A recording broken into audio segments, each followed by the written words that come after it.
Well, greetings and salutations, everybody. Welcome to the best damn movie-related show on the planet Earth, the John Campea Show podcast, coming from right here in our quaint little studio. I am, of course, your host, John Campea, and it's an awesome honor and privilege to have you guys here. I'm joined in studio today by Ray Ora. Hey, everyone. Jonathan Voico. Morning. Paris Rose is back. Yes, happy to be back. And most importantly, you guys are here. Thank you so much for being here, making this little show part of your day, and here's how today's show is going to go.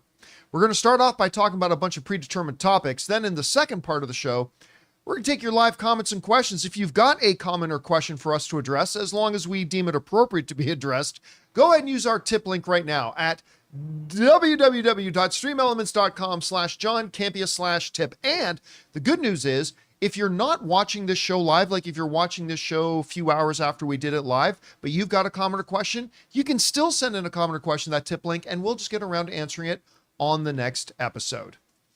All right, guys, listen, I want to remind everybody, the countdown continues.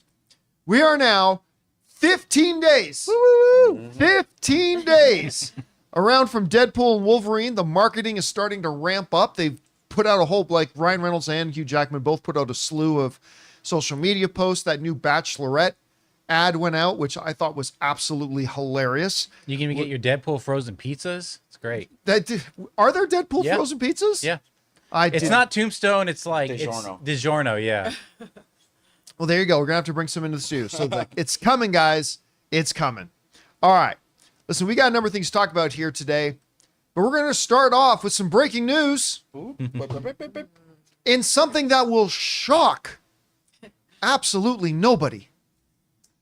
You guys might remember that Horizon Part 2, the Kevin Costner sequel to the epic blockbuster Horizon American Saga that is in theaters right now, was scheduled to come out on August 16th.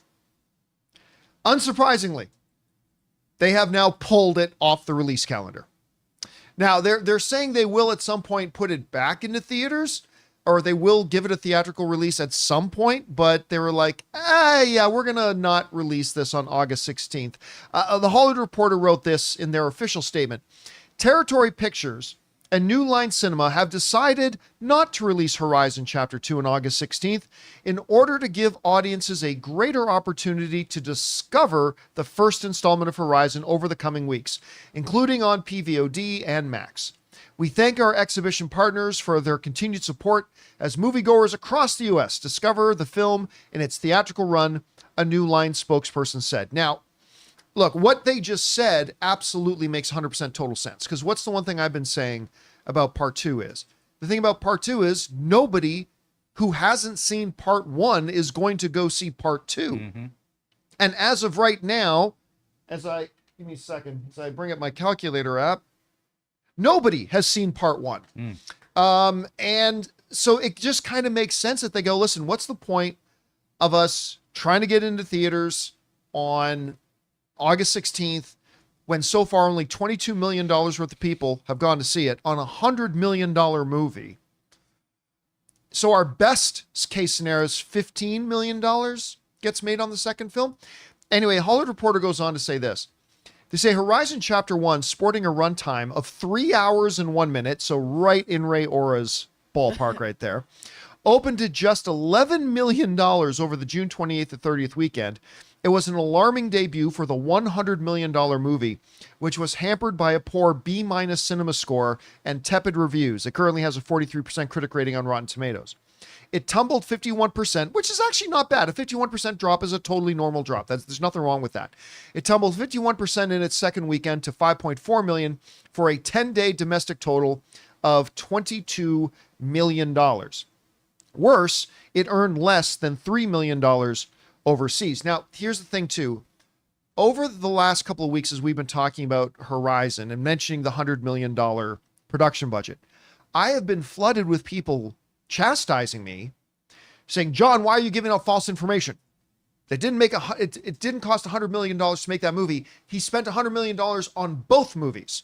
I'm like, that doesn't sound right. That's not what I read. But just to be clear, here in the Hollywood Reporter, it goes on to say this. Chapter 2 likewise costs roughly $100 million to make. Costner's team indicated last week that he intends to resume shooting Chapter 3 in August. No, they won't. No, they won't. Okay, look. Let me give the same preface I give it every time we talk about Horizon. I am a card-carrying, bona fide Kevin Costner fan.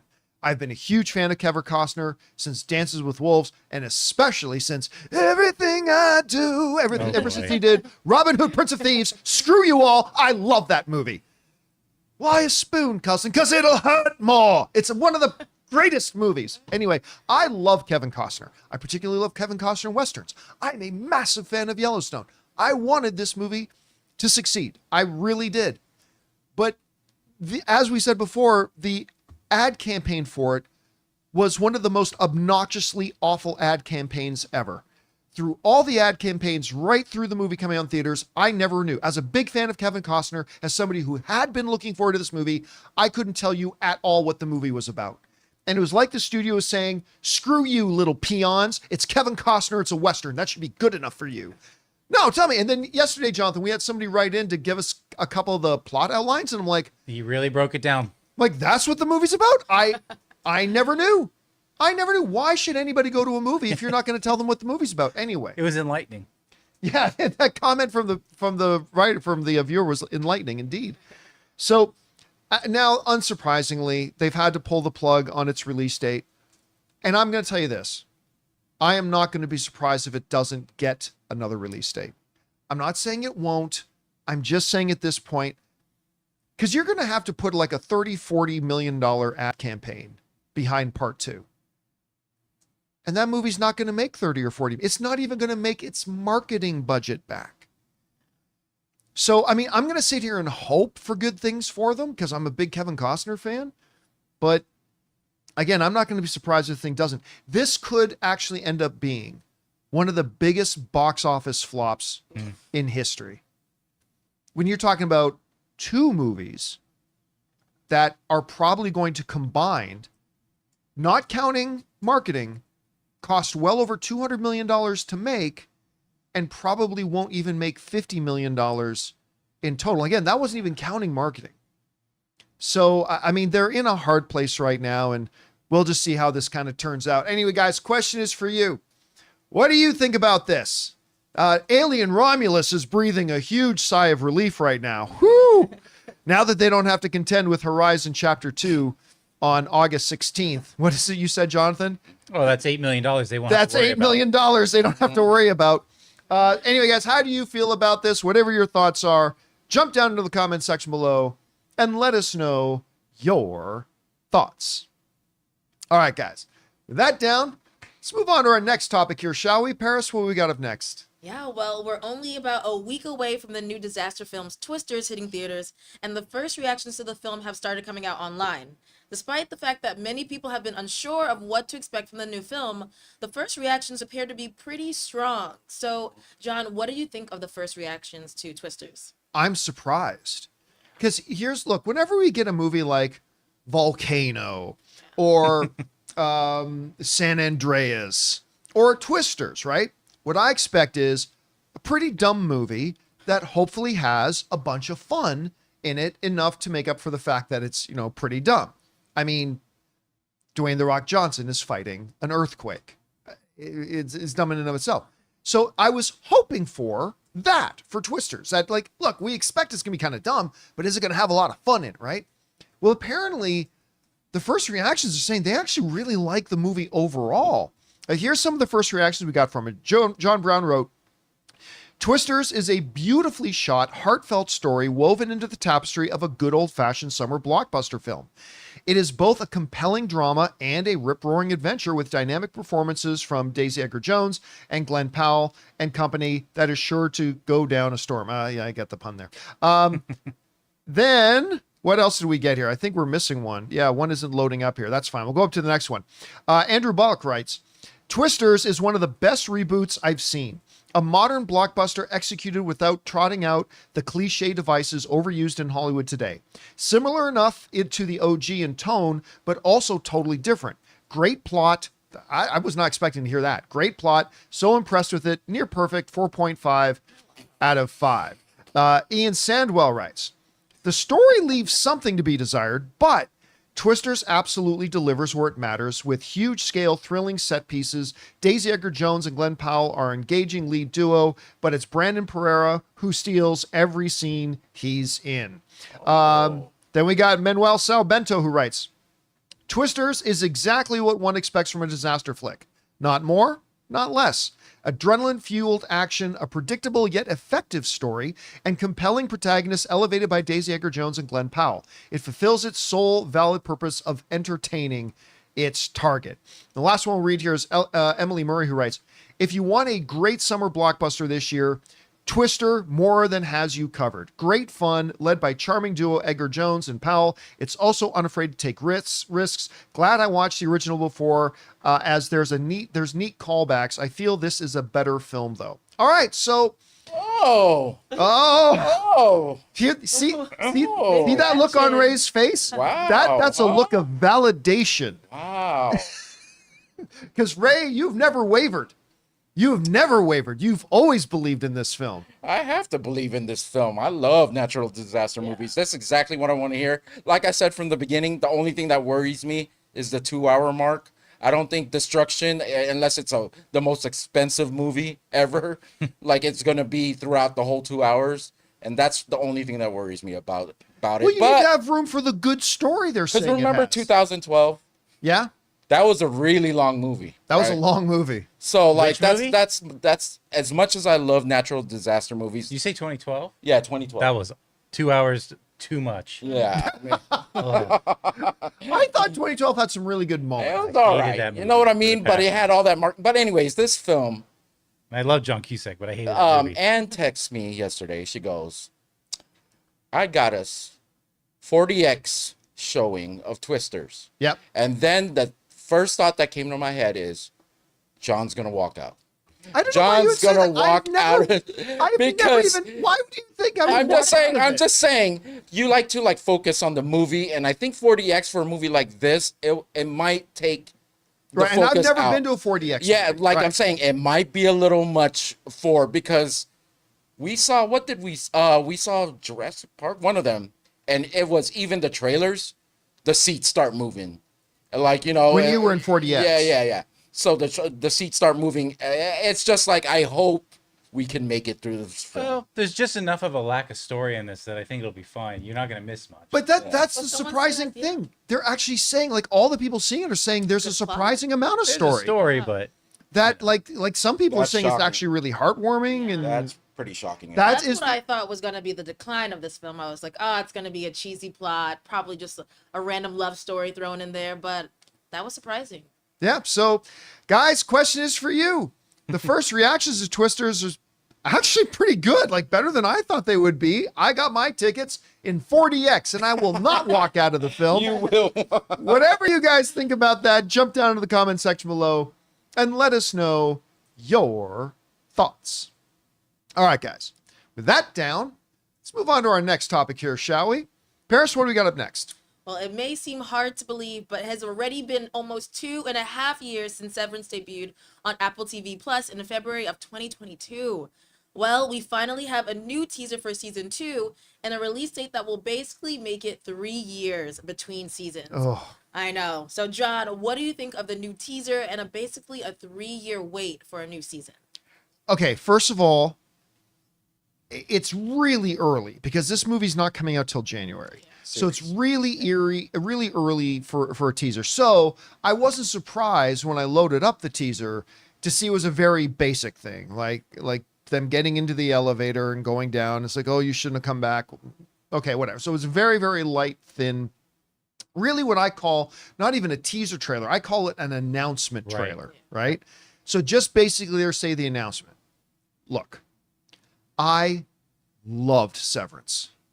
And it's funny because after watching the first episode, I wasn't sure I was going to hang in there with it, but I'm glad I did because it's really started to get going after that and really started to plant the seeds and get the roots down. And I absolutely love it. And it's one of, I'd say maybe a top 10 or 15 best season cliffhangers I've ever seen. When he's like, my wife is alive, or something like that, right? Or something along those lines. That was one of the best season ending cliffhangers I'd ever seen. It was absolutely fabulous. So I love it. It was great seeing the back on say Adam Scott. I'm doing again my like 18th rewatch of Parks and Rec right now. So I love Adam Scott. But let's talk about this for a second. January 2025. One of the things, there is a number of great things about the modern era of television, right? Shogun, Game of Thrones, House of the Dragon, Breaking Bad, you can go on and on, Last of Us, whatever. There's many, many great things about the modern era of television. There are a few things that bother me. One is the like 1/3 the size seasons that we used to get on television. So that kind of bothers me. But it also really bothers me when we often have to wait like a year and a half to 2 years for second seasons or for follow-up seasons. That's ridiculous. This will be 1 month short of being 3 years from the debut of season 1 to the debut of season 2. Yeah. And even if you were to factor in the strikes, it still would have been a long wait, even if that didn't happen. And here's the thing. In a show like Severance, and with the cliffhanger that it had, I honestly believe this long of a wait has hurt the show. Yeah. I really do. Because I'm not saying that they needed to come out with, season 2 8 months later, but there is momentum in entertainment, right? And like, I feel like a lot of people are going to see this teaser and go like, oh, right, I forgot about Severance, right? And listen, if the second season is great, it can pick it back up again. I'm just saying 3 years in between the beginning of season 1 and the beginning of season 2. Yeah. To Jonathan's point, I get it. There was a strike, but even if you took the strike out of it, that's still a long ass wait. On a positive note, it can get new viewers because, like you were saying, well, it's gonna get me and you. So, yeah. There's 2 here. Yeah. I totally forgot about Severance. I wanted to watch it. I didn't have Apple TV. And so now I'm like, oh my God, it's coming back. Let me binge this first season. So I'm ready for season 2. That could be the thought for a lot of new people. Yeah. I mean, hopefully. I mean, that's the one saving grace of it. Yeah. But here's something I'll tell you though. There's often shows that come out that I think, oh, my friend Spencer would love this show, or oh, my friend Soul would love this show. I watched Severance before Ray Ora did, and I never thought he would like this show. And then one day he comes in the office. It's like, I watch him. I'm like, what? You love this show. This in my life, this is like the perfect example of what we call a water cooler talk, like that one, like that term of what. This is the perfect show where that actually took place with me. I couldn't wait for the next day to come in and talk about it. Right. Because there's so much mystery surrounding it and so many other things going on where it's like people could point out things that I didn't notice or vice versa. It's such a great show to talk about because and kind of, kind of have conspiracy theories about what's going to happen next or why these things are happening. It has a very WandaVision-like and element to it. I love like that aspect of the show. Like wanting to talk about a show or even asking questions, good questions. I mean, I have a friend who I introduced to the show, and she's been asking, when season 2 come out? When season 2 come out? She's asked so much that I think for over 2 years. Yes, that she's just stopped asking. So the wait is gonna hurt. I believe I have to go back and actually watch season 1 again because I forgot a lot of the things that happened other than the. I mean, at least you're gonna have to probably go back and watch the finale. To your point, though, and what a saving grace is for this is that they're not dropping it all at once. So yeah, it's because this is definitely one of those week-to-week shows, and now people can jump in as they get reminded. Because to Ray's point, I mean, it's one of those shows where something like earth-shaking happens every episode that you gotta talk about with people, right? So that's one of the big advantages to this. Guys, question is for you. What do you think about this? They dropped the first teaser for Severance. We've got a release date. It's about 3 years after the debut of season 1. However you guys feel about it, jump down to the comment section below and let us know your thoughts. All right, guys, we still have a number of things we need to talk about, including Shawn Levy, you know, the director of Deadpool and Wolverine. He's got a Star Wars movie he's developing, and now he's got a writer, and it's a pretty damn good one. Shrek 5 has officially been announced, and is it possible that 2026 is shaping up to be the biggest year at the box office for animation in history? We're going to talk about those things and a few things more, but before we do, we're going to take a quick second and thank a couple of sponsors of today's episode of the John Campea Show podcast, our friends at Manscaped and Miracle Made.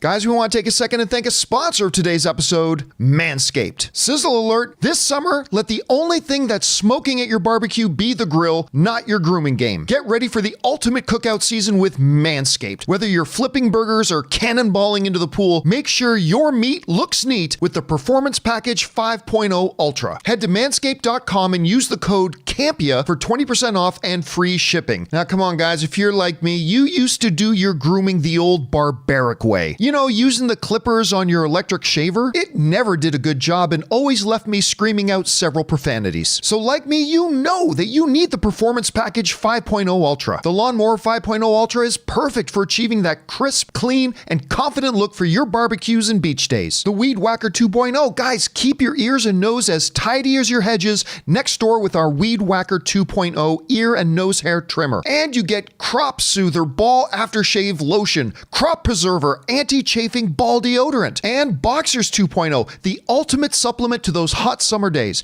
equipped with the signature jewel pouch to protect your meatballs wherever the heat takes you. So get 20% off and free shipping with the code CAMPEA at manscaped.com. That's 20% off with free shipping at manscaped.com and use that code CAMPEA. Manscaped, the perfect way to get your patties sizzling hot this summer.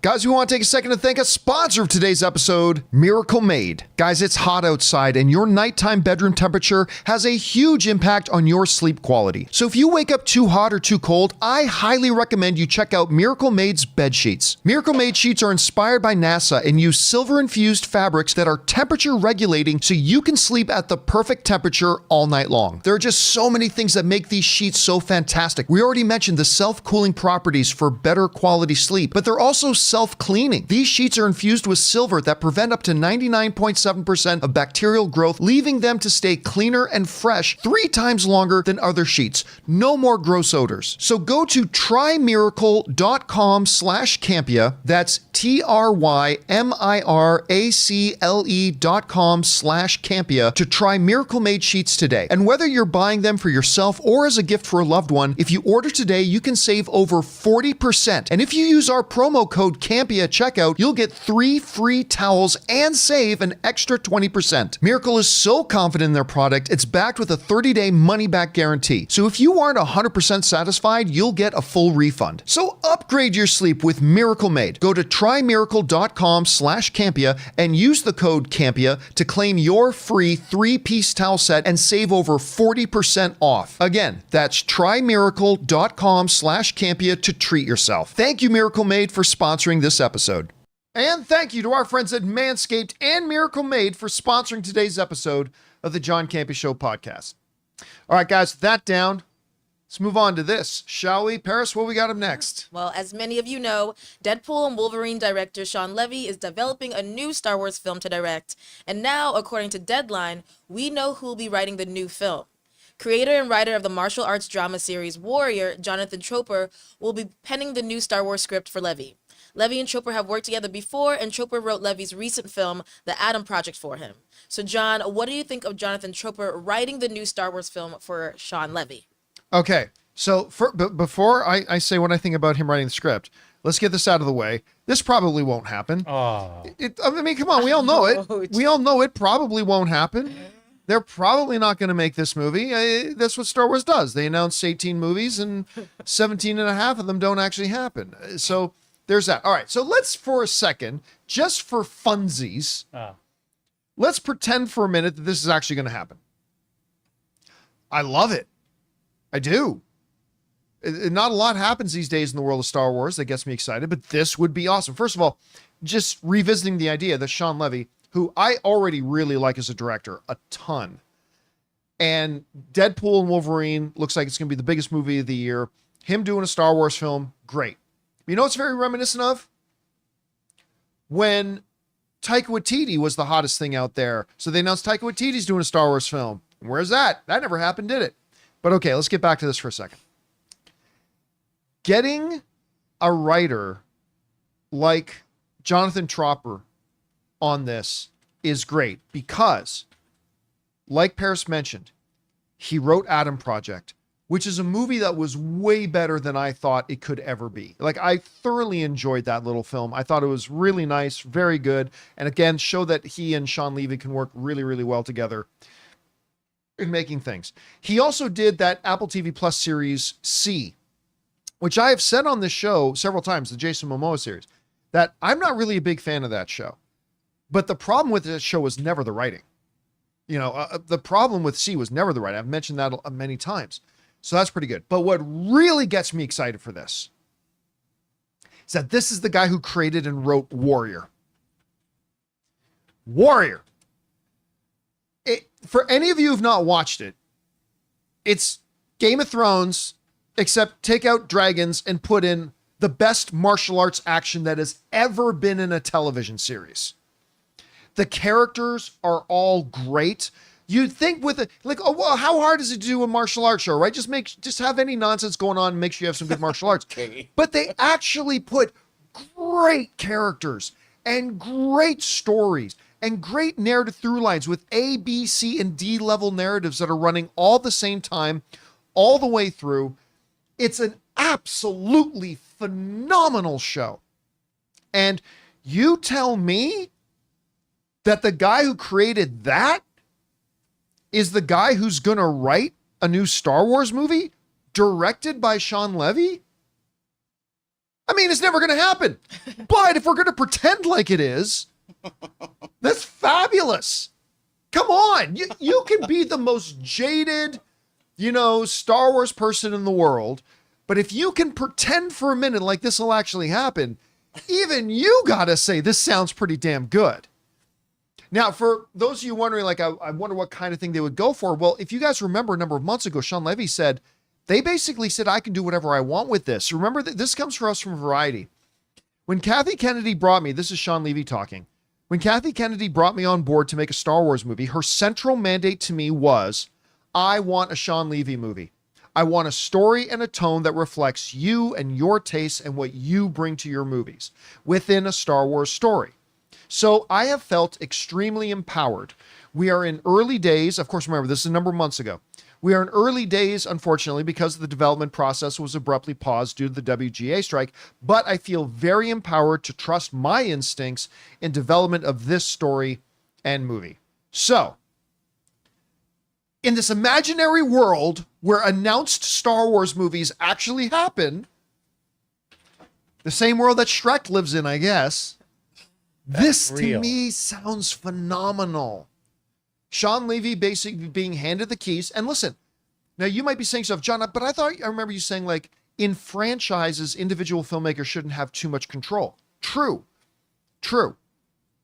But this is clearly not Star Wars Chapter 11 or Star Wars Chapter 12. This is going to be his own one-shot kind of movie that takes place in the Star Wars universe, a very large, vast place that for some reason Lucasfilm keeps shrinking and shrinking and shrinking. And so just to hand the keys over to Shawn Levy and say, make the movie you want to make, and then to bring in a writer like this, and I think most people agree writing is where a lot of the Star Wars shortcomings have been coming from lately. To me, this just sounds fabulous. So if in some imaginary world this actually comes to pass, I will be very excited. You'll just have to forgive me if I don't let myself get too excited on this, because I got so excited when they announced Kevin frickin' Feige is doing a Star Wars movie and he's bringing this writer. Woo! Never happened. Then they announced Taika Waititi himself, Oscar winner, gonna be making a Star Wars, and that never happened. Director of Wonder Woman coming, she's making a Rogue Squadron movie. Top Gun and Star Wars, never happened. I don't mean to be pessimistic and I don't mean to be cynical, but you will have to forgive me if I just rein in my enthusiasm and refuse to get too terribly excited about this, even though it's very exciting news. It's a sick game at this point. I feel like it's a joke they're playing on us. Yeah, it's kind of like building us up to let us down. how many? You know what it is? You know what the fucking is? It's that. It's that asshole. Who's the asshole in Peanuts? Lucy. What'd you say? It's like Lucy, who holds the football for Charlie Brown, and every time he goes to kick that ball, she pulls it away. That's what Lucasfilm is doing to us. Lucy is Lucasfilm, we are Charlie Brown, and they keep getting the shiny football. Look, Kevin Feige's Star Wars movie, like, yeah, we run to kick it, and they pull it away.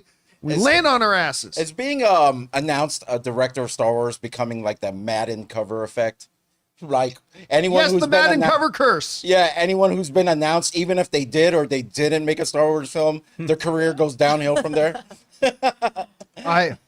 So yeah, look, we are now, we're 5 years and counting since the last Star Wars movie actually came out in theaters. So I don't know. Again, if it happens, great news. Just got to forgive me if I'm a little bit doubtful. Question is for you guys.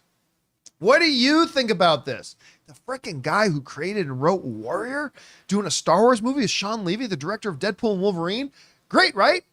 Do you actually think it'll happen this time? I don't know. Whatever you guys think, jump down to the comment section below and let us know your thoughts. Or will this movie be the Blade of the Star Wars universe? Who knows? All right, guys. Man. Let's move on here, shall we, Paris? What do we got up next? All right, well, some of you may remember a couple of weeks ago when Eddie Murphy let it slip that he already started recording dialogue for an upcoming new Shrek film. Up until yesterday, there hadn't been any official confirmation of this until now. So DreamWorks officially posted on social media a short animated announcement that Shrek 5 is indeed coming and will arrive in theaters on July 1st, 2026. So, John, do you think moviegoers are ready to return to a new Shrek film? You know what's funny? If you had asked me that question, when did the most recent Puss in Boots movie come out? Let's say a year and a half ago, okay? If you had asked me that question a year and a half ago, I would probably say, no, other than Taylor, who would, I'm pretty sure, would murder his own mother in her sleep to see another Shrek movie. 2022, John. Yeah. 2022 is when it came out. So a couple of years ago, right?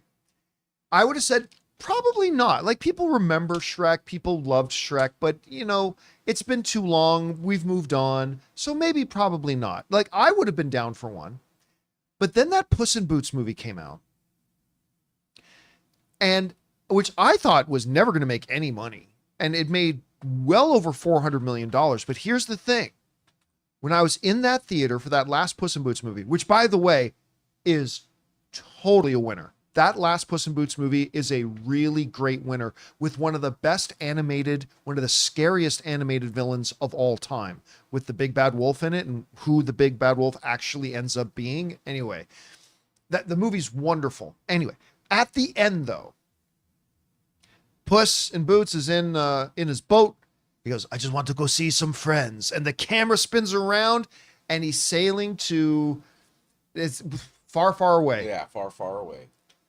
He's sailing to far. And when the people in the theater I was in saw that he was sailing towards far, far away, which is of course where Shrek and Fiona and Donkey and everybody live, my audience that I was with lost its mind. Totally lost its mind. And everybody started talking about wanting, like, our feeds and everything all filled up. Everybody then started talking about wanting to see another Shrek film. So my answer to that question a year and a half, 2 years ago was no, but absolutely I think the audience is there for. I think there is a hunger for more Shrek. There's a nostalgia play to it, but also it's charming. And let's be honest. Shreks 3 and 4 weren't the greatest. But that's fine because the characters are still great. And we love, like, even when it's a bad movie, I could just sit down and watch Michael and Eddie's Shrek and Donkey just talking, say, just walking down a road, talking to each other for an hour and a half. If that's the movie, I'm still there. By the way, Shrek 2 is the best of the Shrek films. I agree. I love that one so much. Shrek 2 is so great. And lest you forget about just how successful this franchise has been, check this out. This comes to us from Variety. The Shrek franchise released 4 feature films between 2001 and 2010. The original Shrek turned DreamWorks Animation into a powerhouse studio with its $487 million worldwide gross. And then the movie became the very first winner ever of the Best Animated Feature Academy Award. Now look at this jump. The first movie made 487. Shrek 2 grossed 928 million. Both films competed for the Palme d'Or at the Cannes Film Festival, while Shrek the Third and Shrek Forever After earned less acclaim than the first two movies. They still managed to gross 813 million and 752 million worldwide. Both Puss in Boots spin-offs were theatrical hits as well, grossing 555 million and 484 million respectively. I saw somebody asking in our live chat a little bit earlier, why are they making another Shrek? Well, There's about 8 reasons. Why not? There's about 8 reasons right there. The reaction from fans at the end of Puss in Boots, the fact that Puss in Boots had come out so many years late and was still made close to $500 million, the novelty of it, the run of success. And, I saw an interview with the guy, the main producer, said when they handed him Shrek 5, they said, you can basically do whatever you want. And they handed Shrek, and the prevailing thought at the time was rebooting Shrek. Getting new vocal talent and all that kind of stuff. But the guy said, no way. No way. It's got to be Mike Myers. It's got to be Eddie Murphy. It's got to be Cameron Diaz. It's got to be that, because we're going to capture all the nostalgia of Shrek and make a big, delightful film. I'm telling you what, this can be a bad movie, and this movie's going to make $500 million. Mark me down on the record. This could be a bad movie, and it'll still make $500 million. This movie, heaven forbid, if this movie's good, we're talking 700, 800, 900 billion, the first $1 billion Shrek film. I don't know. Millennials alone are going to show up in all their glory just for the nostalgia. I am stoked. This is the best news ever for me, and I don't even care if it's bad. I really don't. I don't care. I miss these characters, so Yes. I'm there. You know what? Do you ever go to Universal Studios Hollywood? Yeah. Okay. Down the one main walkway, they've got that little booth with Donkey in it, right? The big animatronic Donkey, right? It still makes me smile. By the way, whatever cast member they have doing the voice of Donkey in there does a great Eddie Murphy Donkey. If you're ever at Universal Studios Hollywood, go see that. It still gets me excited. There's something so charming. And listen, Hollywood has basically been suffering from a vitamin M deficiency for years, and that's vitamin Mike Myers. We've had a horrible lack of Mike Myers in Hollywood at all. So just to have him back, even in animated form, it's great. And again, I maybe even should have gotten on the phone with Taylor today, see if he could have driven in to be on this, because I'm certain he would be probably, maybe doing inappropriate things on camera at the sound of this, but I'll tell you what, this is a great movie, or a great move. I'm excited. A little bummed it's not coming till 2026, but it does take a while to make these films. So, guys, question is for you. What do you think about this news? It is now official. We are getting Shrek 5. We've got our release date in 2026. It's coming. Do you think that maybe this is too little too late? Or maybe you were never into Shrek? Maybe you think this is great news like I do? Whatever you guys think, jump down to the comment section below and let us know your thoughts. All right, guys.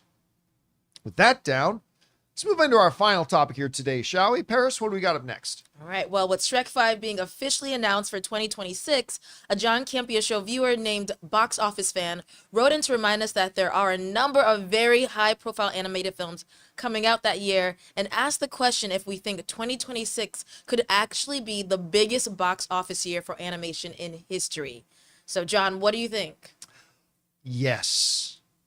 Listen, first of all, whenever you ask the question, could something happen? The answer is always yes. If the question is could, not will, then the answer is always yes.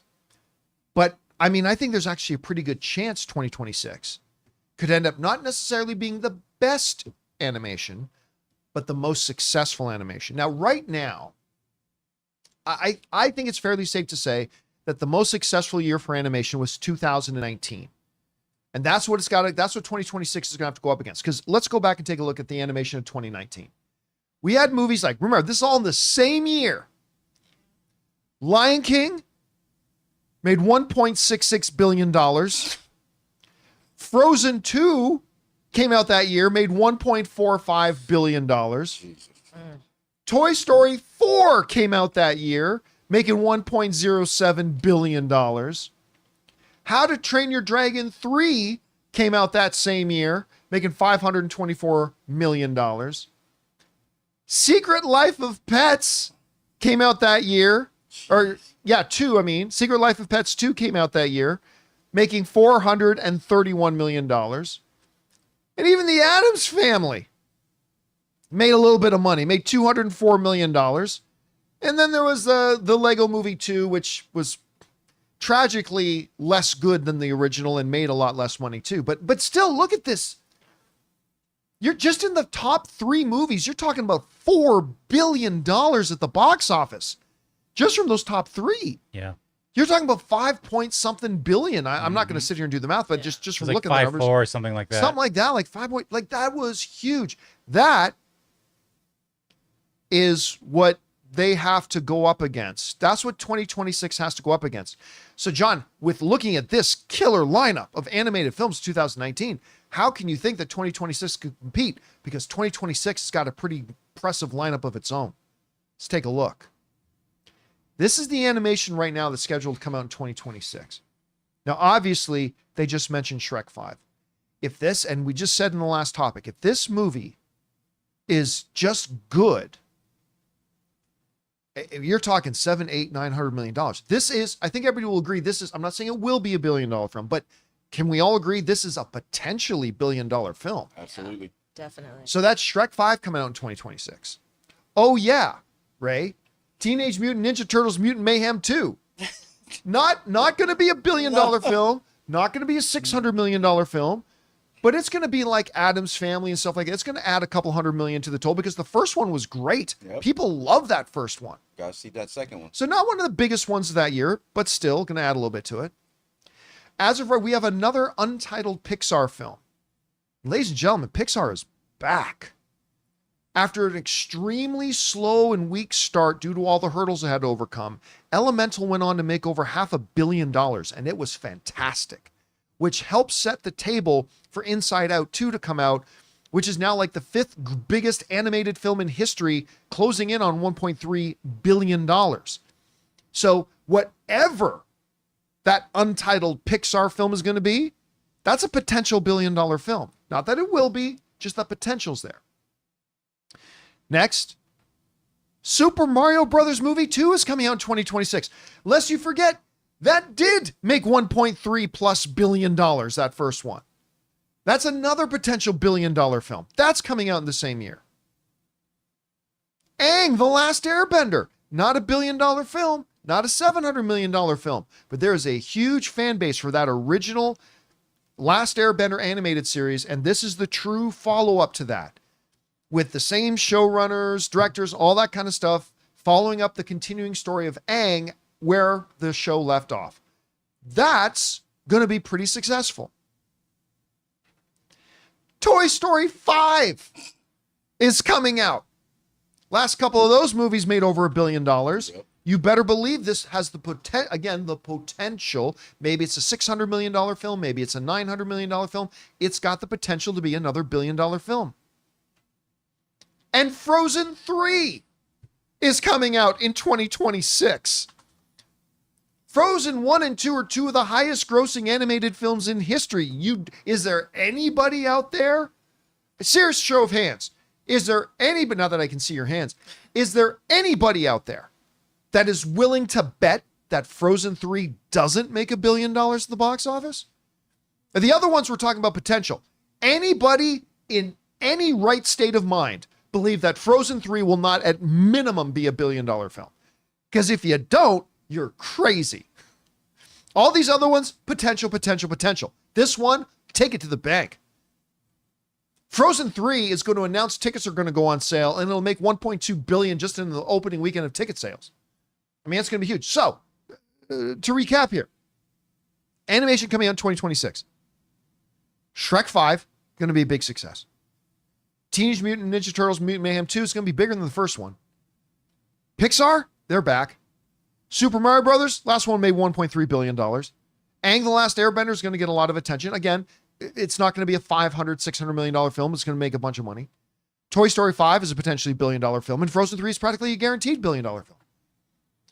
So can, not just in possibility, but even in terms of probability, can the animation lineup of 2026 actually compete with or maybe even beat the box office success of what was an insane 2019? I may change my mind after we get into 2026 and see a couple of these movies. Not that I'm still going to be doing this in 2026, but I mean, yeah, I think this does it.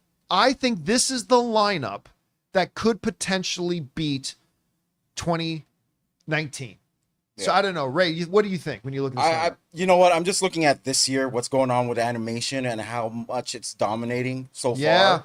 If this continues to grow, with a couple of those movies, there's a big fan base. I believe it has the potential to beat it, but I can't say for sure until we actually know what's coming out. Things could be delayed, but let's say this is the lineup. Let's say this is the lineup. I think it's missing one more franchise in there. One more big Really? franchise. So Shrek, Super Mario, Toy Story, and Frozen aren't enough? I think it's maybe missing one more. But you know what? If it was a yes or no, no. I'm gonna say. I mean, I think if all of these sequels underperform, it's a downward trajectory but just a little bit. You're looking at $4.5 billion, right? So you're like 900 million. But if you get a couple that are on par and a couple that supersede the previous the movie, you're tied or above. Because I think there's 5. I think 5 of these films are potential $1 billion films. Oh, yeah. I think Shrek is a potential $1 billion. The Untitled Pixar, you just got to automatically consider a potential $1 billion film. The Super Mario Brothers is coming off $1.3 billion, so that's potential. Toy Story 5 is a potential $1 billion film because the last couple of ones were. Yeah. Frozen 3 is a guaranteed $1 billion film. I mean, yeah, so I'm going to come in on the yes on this. Oh, you are, huh? Yeah, I'm going to come in on the yes on this. I gotta know what that Pixar film is. Yeah, because two Pixar films in 1 year. Toy Story, yeah, right. But then, like, have they not announced it yet? Well, it's still over 2 years away. Elio comes out in 25. Yeah, that's so that'll be, and that's Pixar, right? Not Disney, right? So that'll be a nice benchmark. If this is a new IP, this Untitled Pixar. Right. Yeah, but we don't know if it's a new IP. We don't know. It could right? be It could be Incredibles 3. Yeah. Oh God, imagine if it was the Incredibles 3. Oh, yeah. I think everyone would put up the Y. I want to think about this. I don't know why that just came up, but oh my God. Look, let me be clear. There's no reason to believe this is true. Okay. None. I'm just saying, imagine that was an Incredibles 3. It's been a while. Forget about it. If it's Incredibles 3, yeah. It's been a while. 2026 is the year. First of all, I loved Incredibles 2. I don't think it was quite as good as Incredibles 1, but I still loved the second Incredibles. I would love to see that. But go ahead. Would they drop 2 heavy hitters in 1 year? Yeah. They've done so many times. Okay, you got 12 months. It's not dropping 2 in the same month. Or even like in the summer. same year. Yeah. Right? Different quarters. Yeah. I mean, someone also brought up that you never know, man. The Despicable franchise could crank out another Minions that we don't know about. Yep. Because remember, 2026 is still a long ways off. Just to add to it. We could, I mean, I think we would have, they would at least have a release date held right now, but I don't know. So, guys, question is for you. What do you think about that? I mean, look, regardless of whether you think it'll be bigger than 2019, 2026, the world of animation has an impressive lineup right now. And it could get even bigger. I personally think the lineup, the way it is, could challenge 2019 for the biggest box office year in animation history. Maybe you think it'll easily do it. Maybe you don't think it'll do it at all. Whatever you guys think, jump down to the comment section below and let us know your thoughts. All right, guys.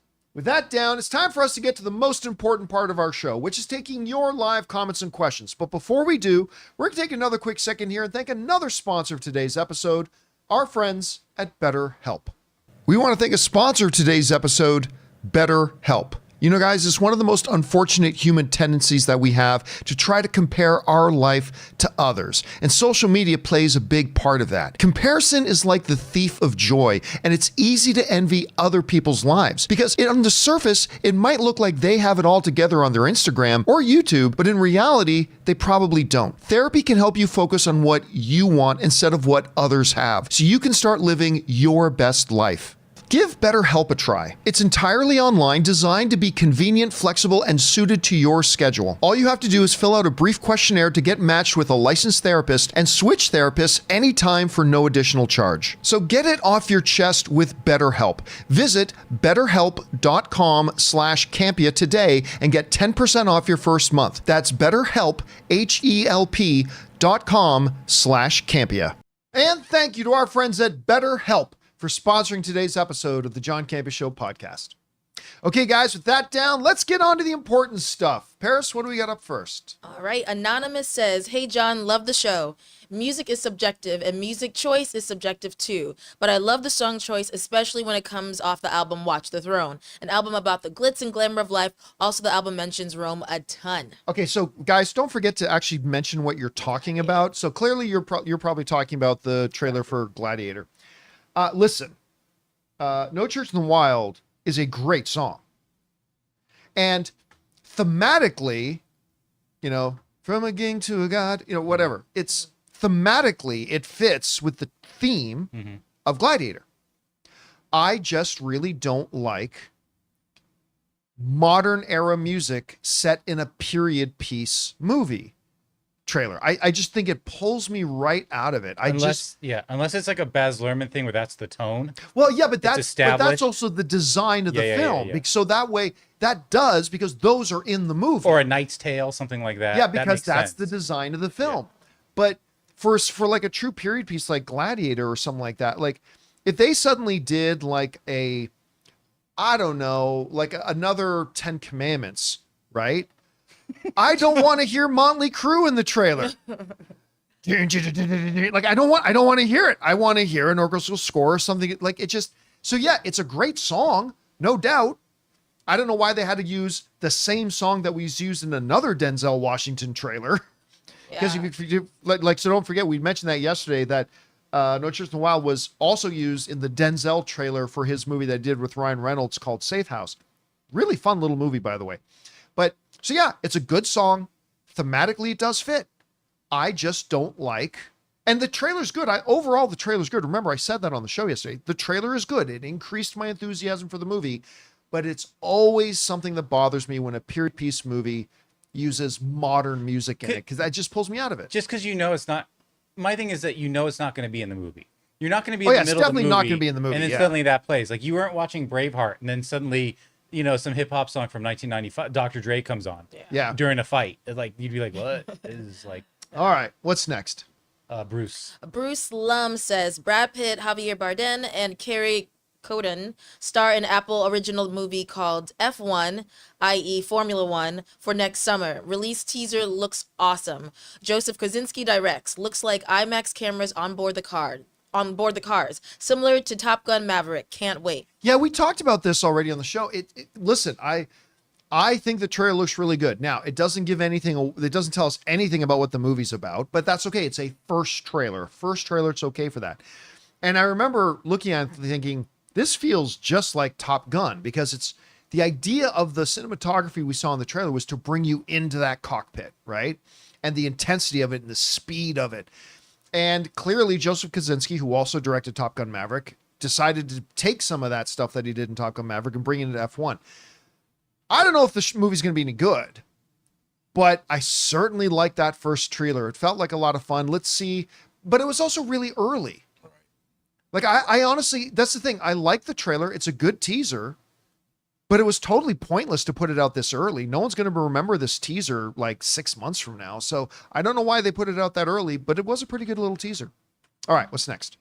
We got All Benji. right. Benji the Husky says, "Original Gladiator is my top 10 all-time favorite list. So I'm excited about the sequel. Although as much as I love Denzel, I can't get my head around his New York accent during the Imperial Roman Empire times almost 2,000 years ago." There was too little context to really inform anything about that, right? Because for all we know, once we see the totality of his work in it and overall, we're probably going to go, oh yeah, it's just because Denzel's one of the greatest actors we have. But I will confess that I expected him out of nowhere to say King Kong got nothing on me. Because you're right, it did sound a little bit like a Brooklyn accent. It reminded me of Tony Curtis in Spartacus. Oh yeah. Because he did not hide that New York accent. No, he did not. But listen, I just saw like last year, saw him in Macbeth. And Denzel does not talk like he comes out of New York. Denzel is one of the greatest actors living today. And he can do Shakespeare and all that kind of stuff. So I am willing right now to just write that off to, it was just such a quick little line that it doesn't give enough. I'm sure he's going to be fine. Like I said, he's one of the greatest actors alive, so I'm sure it'll be okay. All right, what's next? All right, Jerome says, I didn't mean to come off as asking the same question twice. What I mean is, do you think Hollywood takes the subject of men being victims? Okay, we've covered this. We're not going to cover it again, so let's just move on. All right. It's Jerome again. What is your interpretation for why Daenerys burned down the city when she already won, besides the idea that she just went crazy out of nowhere? Also, what do you think was the point of Jon Snow being a Targaryen if he didn't become the king? Well, there's not a point. It is what it is. Like, one of the big mysteries of the original Game of Thrones the whole time was, who is Jon Snow, right? That's always really been a point. We knew from season 1, episode 1, that there was more to the story about Jon Snow. And then ultimately leading up to finding out he is Aegon Targaryen, because his name ended up being Aegon, right? I believe so. So anyway, them leading up to that, that's truly who and what he is. It gives context and color to everything that happened prior in all of Game of Thrones. Mm-hmm. With Daenerys like burning the city, she explains it herself in the dialogue. This city it's self-responsible for Cersei. They didn't do anything about it. They stood by her. We gave this town a chance. Again, is she wrong? Yes. But I said for 3 or 4 years leading up to that finale, and everybody said I was dumb and everybody said I was crazy. But I said on our Game of Thrones after show years before it happened, guys, it's obvious. She's not in her right head. She is a jerk. She is going to break bad. It's obvious. They're making it clear. And people say, no, she's not, John. You don't know anything. She's our queen. Okay, fine. And then when she did, people go, well, that came out of nowhere. I'm like, I've been telling you for years this is what's going to happen. And you suddenly say, anyway. So yeah, that's all the explanation that they gave for it. Adnan is saying in live chat, they didn't make it clear. Listen, Adnan. If somebody as clueless as me was saying for years it was obvious it was coming, if somebody as clueless as me saw it coming, everybody should have saw it coming, because it was pretty damn obvious. What were all those scenes of her various hands of the queen, like tempering her? And when she was basically establishing that pyramid, like, throne, I forget what city that was, and she was about to make the cross to Westeros, like, there were times where we're just like, I'll do whatever I have to do. I'm queen. And you're like, whoa. And okay, they showed her cruelty. Yeah. Right? Mm-hmm. Like leading up in the earlier seasons too, they will show you flashes of her cruelty. They would show you the overdeveloped sense of entitlement that she had. Did she have some good motivations along the way? Sure. That's Lots what made of it villains complicated. do. That's what made it Shades of Grey, because you're like, she's like a really strong character. But at the same time, it's like, oh man, she also has a real dark side though. She was extremely cruel. I don't know how people weren't seeing it. I know. They showed extreme cruelty in her moving up. But I remember the one thing Martin Scorsese said once, and I love this line, because they're talking to him about writing antagonists before. And he said this: every character has been a good guy until they weren't. I remember when he said that, I'm like, that was like a little light bulb going off, because we as movie and TV fans, we often see the villain when they're already a villain. So we just think of them in terms of villainy. But I love that line. Every antagonist, we see every character that's an antagonist was a good guy until they weren't. And I love that. And that's why I really love more complex villains. And that's one of the reasons why I thought that the writing of that in the final season of Game of Thrones was so high level that a lot of people just missed it. But that's just, it's all subjective. That's just my personal interpretation of it. Many people will disagree with me on that, and that's perfectly cool. But I thought it was very, very high level. All right, what's next? All right, the Dark Nick says the Gladiator 2 trailer would have been much better with an original epic score. I read an article several years back. I wish I could properly cite. Trailers use stripped down pop songs because it subconsciously makes the average viewer pay more attention. Very possible. It makes it a music video, and then you're like, oh, this is cool. Here's the thing. I think it's true that that does happen sometimes. I think there are times that, but I think when you're talking about like period pieces, like you do something set in the biblical age, right? And then Coldplay starts playing. I think it's going to pull me out of the trailer. It's not going to catch my attention. It's going to pull me out of the trailer. But John, they were all yellow. You're all yellow. So yeah, listen, but again, it'll work for some people and won't work for others. I'm one of the people that it doesn't work for me. It actually pulls me out of the trailer a little bit. All right, what's next?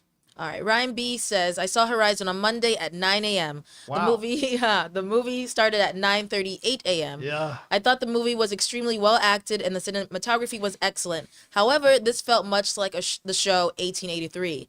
This could have been a 10-episode season on streaming. Look, I think 12, an hour each. Yeah.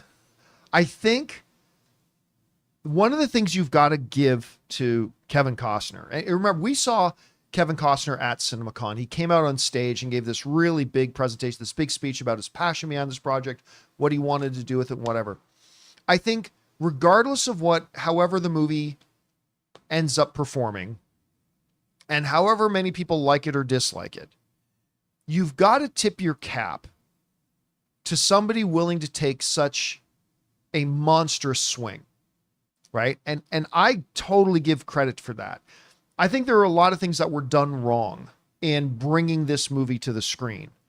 I haven't seen the movie, so I'm not saying the movie did anything wrong because I haven't seen it to say that it's good or bad or whatever. But there are clearly a lot of things that were done wrong in bringing the movie to the screen that was probably had nothing to do with Kevin Costner. But this is going to be a case study, I think, in film schools for years to come about how wrong this went. And which is really a shame because I'm hearing from some people like yourself who have seen it that actually think there's some really good stuff in this movie. And so that just kind of adds to the tragedy of it being such a blight maybe in the history books of Hollywood success and failures. All right, what's next? Bubbles says, saw the Indian movie Kill in theaters now. I think it's the best pure action movie this year so far. Think John Wick and Bullet Train, but more claustrophobic. They already greenlit an American remake, but I think watching the OG is important for international film. I've never heard of this. I don't necessarily agree ever that watching the original is important to watching a remake. 100% I don't agree with that. Now, remember where that's coming from. My all-time favorite cop film is Infernal Affairs. Okay, that is my number one favorite cop film of all time. I don't think you need to watch it to watch Martin Scorsese's The Departed, though. Mm-hmm. I really don't. What is really good, though, is when people watch a remake and then are motivated to go, I want to now go see the original. More people in North America saw Infernal Affairs because of The Departed. And hopefully that'll happen with this one as well. All right, what's next? Right. McNeil says, hey, John, are you planning on seeing Long Legs this weekend? I'm hearing critics comparing it to films like Silence of the Lambs and Zodiac. This has me so excited. I got my tickets for Thursday night, and I want to know your thoughts on it. I will not be seeing it this weekend. I'm hopefully going to be seeing it immediately after. My dance card this weekend is already full with 2 other movies, John Williams on Saturday, and another camping trip on Sunday. So I won't be seeing it on the weekend. Hopefully I'm going to be seeing it in like Tuesday, Wednesday or something like that. But I'm definitely planning on watching it. I thought since the first trailer, I thought it looked really interesting. So I'll be there for it. All right, what's next? right. Eddie Burton says, curious your perspective on this. Between Al Pacino and Robert De Niro, who do you think is the better actor? Oof.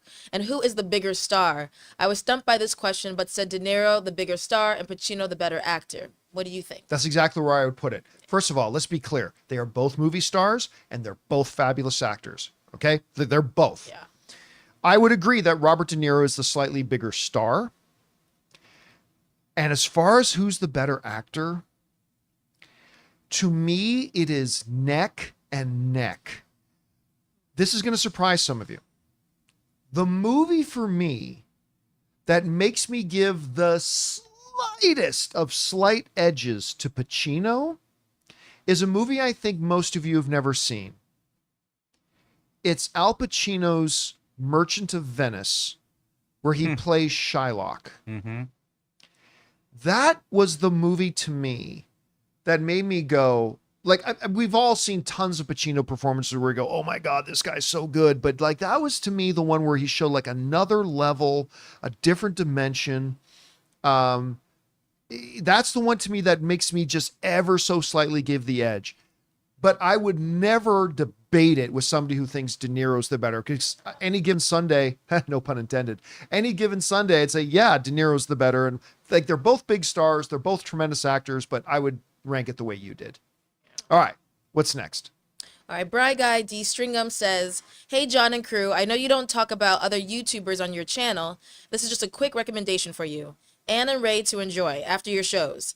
Canon Babylon, he's a chef, best known for making Azerbaijan food, all handmade. Cheers. I am not going to lie to you. You know, I have a tendency once in a while of like, little quick recipe food videos on YouTube get my attention. Oh yeah, I watch a lot of them. Yeah. Just yesterday, I saw this one of the guy who was making grilled cheese hot dogs, and I'm like, oh, I gotta try. Oh, dude, the way he did it was like, I got real That excited. just made my stomach growl. I was like, oh, I mean, I'm gonna have to pop like 5 Alka-Seltzers after it, I'm sure, but I mean, it looks so good. So like, that sounds like it's something that's right up my alley. Thanks for the recommendation. All right, what's next? All right, Bry Guy D. Stringham says, pick an unlikely movie you would actually love to watch. 1, Paddington Goes to Sesame Street, Nah, made for streaming. 2, Batman vs. Spider-Man, that DC sounds Marvel like a YouTube standalone. video, not a movie. And John Goes to Camp P. Um, So an after-school cartoon special. You could do an afternoon cartoon special. That'd be kind of fun. I don't think I should be making children's But content. I think it would come off like a kind of an FX style. You know what I mean? Like a Archer style or something like that. Not really a kid's.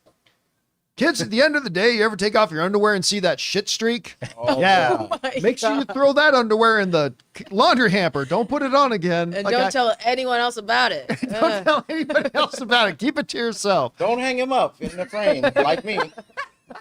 Don't do what? Don't up? hang it up on the wall. Because I'm not sure was why an you'd have to option, recommend yeah. not to do that. I would hope that would just come off. You know, as- you look at it and go, man, this was a great day. I remember this day. Well, kids, you know, when you see a picture of a pretty girl and your pants get a little stiff, Oh, yeah, boy. no. I should not be making children's content. It's a bad idea. No. Should not happen. All right, what's next? Ben Gee Worldwide says, this week on the Akoshite, we got flashback scene part 2 where May accidentally set fire to the castle. Padawan Torben was actually a petulant twat and the whole time. Say it's twat. Twat. I had to say it with an accent. I don't know why. The whole time, we finally got the Jedi Wookiee fight. We were teased. This was actually pretty cool. Wait, that was a two-parter? Yeah. Oh, here it is. Okay. And the sole reason, pun intended, everyone died is Soul was thirsty for a Padawan and wanted Osha. If it wasn't for Master Trinity, shit would have gone even more tits up.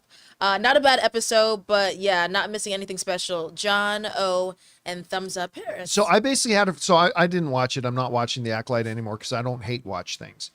But I had a friend of mine tell me, yeah, you know how they kind of like there's some big thing that actually happened on the planet. Yeah. Turns out it was basically just a big misunderstanding.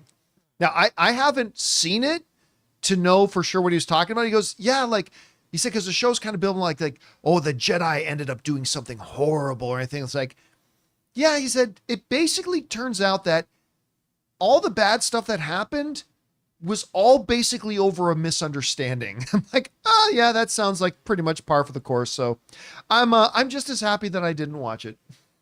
All right, what's next? I gotta binge it because everyone keeps talking about it. So Say, yeah, you should at least see what everybody's talking about. yeah. So Dr. Shrek's Itchy Belly says, "Hey John and crew, hope you're having a wonderful day. I'm super hyped for the Shrek 5 news.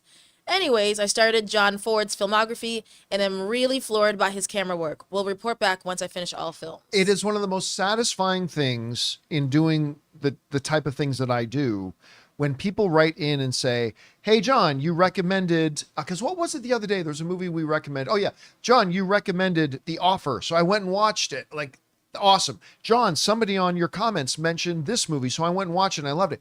One of the most satisfying things when you do the types of things that we do here is when we hear another movie fan actually got to go and watch and enjoy something as a result of something that either we recommended or one of our viewers recommended. That's one of the best things ever. So I'm glad you did that, man. All right, what's next? All right, Raph from State Farm says, there's a video on YouTube titled Secret Details of F1's new Brad Pitt movie Explained by the Race channel with all the info on how the movie is being shot along real F1 events throughout 2023, 2024. As a fan of the sport, I'm glad how they do it really. So does that mean like they actually went around on the circuit? I wonder if the Las Vegas one was there. Because remember I was actually in Vegas when they did the F1 race in Vegas. Vegas for like 6 months before leading up to that event was a madhouse. All the construction. When they dropped those first look images, it absolutely looked like they were at an event. It looked legit. Yeah. It looked real. So that's kind of cool that they're actually going to capture that real atmosphere. That's a pretty cool thing. I like that. Thanks for sharing that. All right, what's next? Min says, watch 2 films on the plane that I hadn't seen before. Game Night, which was actually really fun. Love Game Night. Yeah, that's a good one. Wonder if we'll get a sequel. And The Lobster, which I thought was okay. It was interesting. Love the concept, but the third act fell apart, in my opinion. Thoughts on those 2? The Lobster is definitely one of those psychedelic kind of movies. No doubt about it. I really enjoyed The Lobster. Game Night, I think, is a truly horribly overlooked and underrated little comedy film. It's actually one of those films where, listen, there's no denying this past year is an exception because we actually had some really good comedy, but the last couple of years, a lot of people thought, comedy's been struggling a bit. Game Night with Jason Bateman, and that was Rachel McAdams, right? Was that Rachel McAdams who was the main film? I gotta look again. Game Night? Yeah, I think it was Rachel McAdams. Yeah, was the I'm sure female lead? Someone knows. Anyway, people in the live chat are saying yes. Okay. Sorry about that. Yes, it is. That is such a funny movie.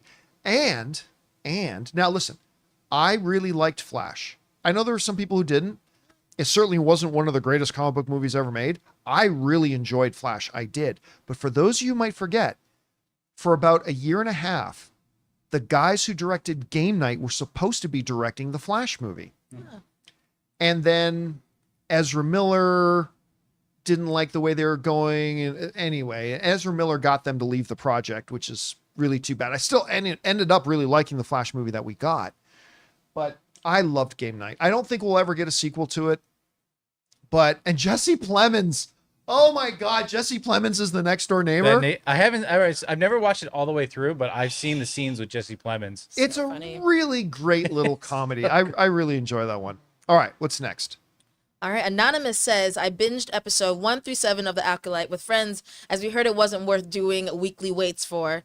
And boy, am I relieved to say I loved all of it. Oh, okay, watching it in one sitting with the big revelatory flashback episode at the end was a great experience. Listen, this is the most important thing, and this is the thing that a lot of people don't get. Movies, and by extension television, are subjective. And that's not a bad thing. That's a great thing. That means every piece of art out there, it can work for you, it cannot work for you. But if it doesn't work for you, it could still have other people that it works for, because all art hits us in different ways. And if you saw Acolyte and you enjoyed it, you're different from me, but that's great. And I'm glad you enjoyed it, and I'm glad that you liked it. I mean, it's not for me. There are too many people out there that take it like here's what it is. Too many people today, and too many outlets today, blogs, podcasts, YouTube channels, they put so much of their own identity behind whether they like or dislike something that if somebody else feels the opposite, they feel personally attacked. Yeah. We all know somebody like that, right? Like somebody goes, I really love this. And if somebody else says they didn't like it, they literally internalize that as you're actually attacking me. It's treason then. It's treason then. It's almost scary to disagree with someone. Yeah, like it's like because they feel like, oh, if you don't like something I like, that means you're actually attacking me because how I like or don't like movies is a part of who I am as my identity, and you're actually attacking me. And it's not. You know, all art hits us in different ways, and I think it's to be celebrated when somebody likes something that you didn't, and I'm glad that you did. I certainly didn't. I had to bail on it, but I'm glad that you did. All right, what's next? All right. Daniel says episode 7 of The Acolyte was great.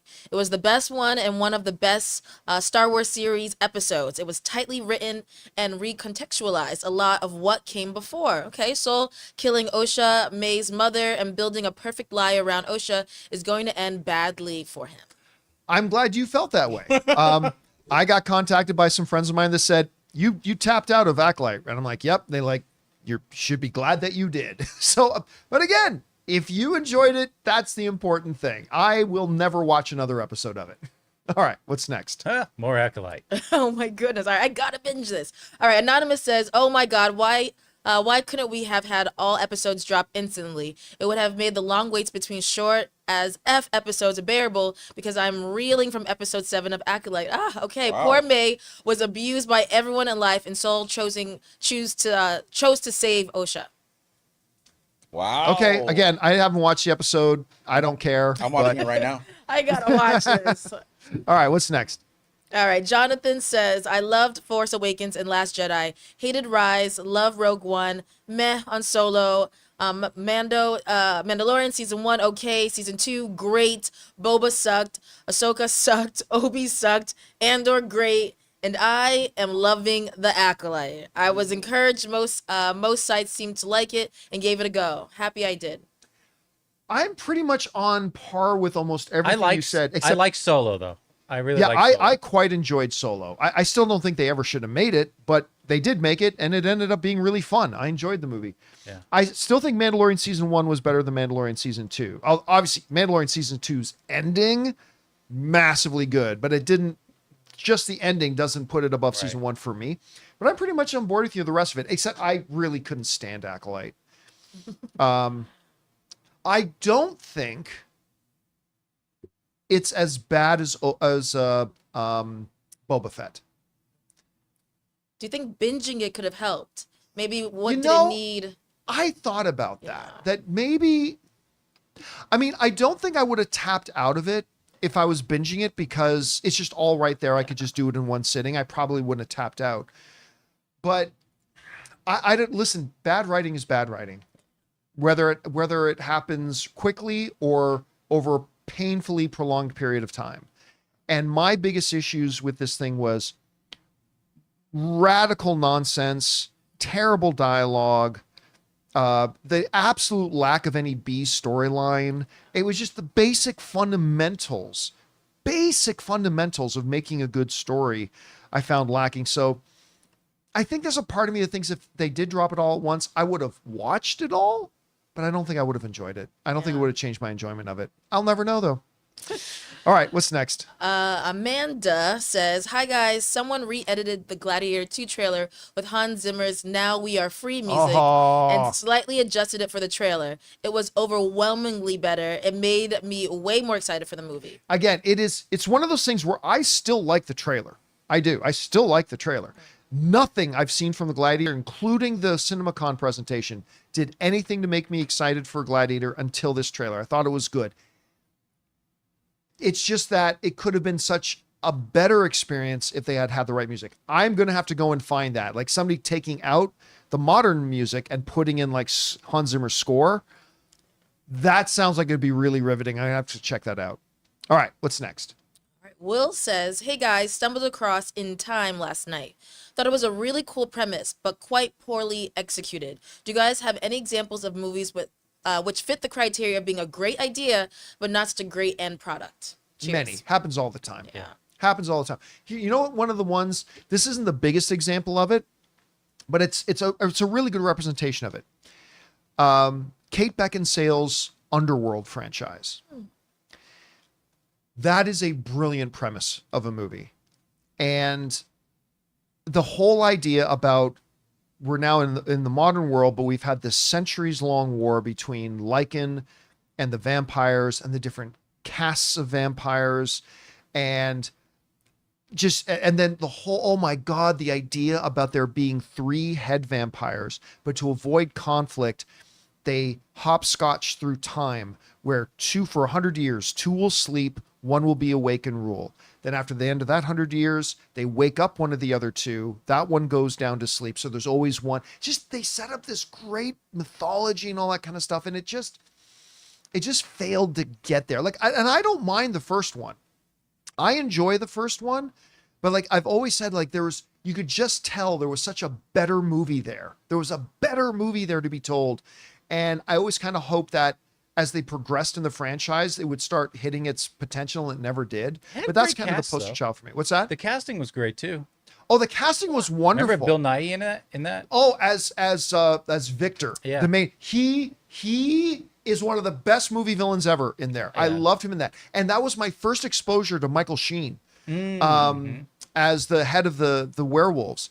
But it just never quite got there for me, unfortunately. All right, what's next? Jay Newby says, I'm from a small city in central... Oh my God, what is that? Wisconsin. Oh my God, Wisconsin. I'm from a small city in central Wisconsin with a small theater chain. Went to see Quiet Place last Sunday and only got 2 trailers, Smile 2 and Transformers 1. New double feature perhaps. I'm glad I don't have to suffer through 30 minutes of ads. But small town theaters do come with some issues. I can't pre-order Deadpool and Wolverine tickets. Ouch. So I have to go in person the Tuesday before it releases. I don't want to fight any grandmas buying tickets for their grandsons, but if I have to, I will. Kidding, of course. Bring a knife. No, I can't imagine going back to the dark ages of movie going where you can't order your tickets in advance. Like, I remember for a long time when I was still at the movie blog, it was one of, like today, one of my big issues is movie theaters. Stop having fucking close to 30 minutes of trailers. It's obnoxious. It's turning people off, all that kind of stuff. But back in my movie blog days, my number one campaign, my crusade, if you will, was it is time for us to have pre-assigned seating and advanced ticketing. Every other country was doing it. You go on an airplane, you buy a ticket to an airplane, you know where your seat is. Go to a concert, you know where your seat is unless you get the standing room only mosh pit. You go to see Hamilton, you know where your seat is. Why don't we have this for the movie theater? This whole dark ages stuff of, I remember like having to go into a freaking Wolverine movie or something like that, an X-Men movie, and having to show up at the movie theater 2 hours early because I don't want to risk having to get the netbreaker front seat. And you had to go there, stand outside on the sidewalk for 2 hours, only for them to open up the door and then run like freaking cattle into the theater and try to quickly grab a seat. It was so stupid. It was so stupid. The technology was there and every other country was doing it except us. So I would honestly talk to your movie theater chain because it is not difficult. The software makes it very easy to set up advanced ticketing, pre-assigned seating. I would, next time you're in, I would honestly ask to speak to the manager, be very polite and say, hey, thank you so much for having your movie theater here. I love coming to your facility. I am curious, how long do you think it'll be? And what needs to happen for us to have the ability to buy our tickets in advance and have pre-assigned seats? I would honestly ask them, again, be very polite. These people are working hard to try to give us good experiences, but see what he has to say. I'd be curious to know what the answer to that is. You know, technology has advanced, but it has taken away some of the things that I used to enjoy, like digital games now. There's no more midnight releases of Halo or whatever, which I used to love going to. And also in movie theaters, now that we could pre-order tickets, you don't get the lines where you just get to talk to other people in line and just how excited you are about the You movie. like the lines, that- Ray? Remember that when they used to have to line you up because the next group was going to watch Spider-Man next? Ray likes and you all would the things line up that we next were to the- like, this and is you know, annoying. you just chat with people around you and be like, yeah, I'm so excited. I miss to those. To me, that sounds like, you know what I love about being punched in the balls? How You don't like talking to people? How good it feels when they stop. That's how much. That's So you don't like talking to people about the things that No. you all love. Not No. if the price tag of that was having to stand in a line for 2 hours to get in and see a It movie. wasn't a 2 hour. I'm just saying those are the things I miss, and now it's just pretty much go in, watch a movie, Dude, and leave. You complain if a movie is even an hour and a half long. wants to You're sit there okay. and talk. You're taking my thing of like talking to people, Sitting quietly, he being likes to excited talk. for a movie in a line. Yeah. He's an to extrovert, so something he gets else. that I'm just saying. energy from Okay. I was people. just I trying to bring guess. up that I loved when Yeah. groups would go together for a you similar like- I love. gotta let you like people the, wait for you something. like the mingling. It's not like you have to sit passively for 3 hours in a movie. You See, like the again, mingling. you got to understand this about Rayora, though. Ann and I have lived in this house now for, I guess, getting on 3 years. Ray knows our neighbors better than we do. And in our last house, that was true too. Yeah. Because Ray would just show up and go outside for a bit, and he would just naturally make friends with all of our neighbors. That's Ray. This I makes mean, sense. This my makes sense now. my mindset is when emergency comes down, a big emergency, you're gonna have to sometimes depend on the people you are around you, and you always want to make sure you're in good spirits. That's the way I see things. Like that's why anyone in the next street, I don't care, but the neighbor on my left, neighbor on my right, the neighbor in front of me, I'm gonna always make sure that we're okay. You know why I don't want to know them?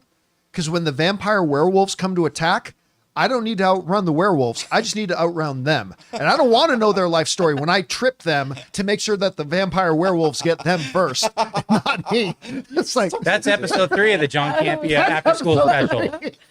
No, Ray will be great in a zombie apocalypse, though. You really need a team. You need a crew. So that's great. It's the 10-foot rule. Anybody who's 10 foot around me, I care about. all right, Yeah, that's all it is. what's next? All right. JCB Primal says, hi, John. I'm one of your number one listeners that's seen Horizon. I'm your one listener. that I'm your has it. one listener that has seen Horizon. The best synopsis I can give you for it is that it's about settling in the West post-Civil War. Follows a few groups of people that I assume will all become one story eventually. Costner's story. Costner's story, where are we at? Oh, maybe that is it. Sometimes this I is thought one I of said a one of two. two. Yeah, but Can Okay, well, maybe he just Costner- got Yeah, it maybe didn't he come through. surprised Okay. himself and got Can it I all put in. in real quick on this one first, real Sure. quick? All the descriptions these members have been giving me of this movie make me want to watch it.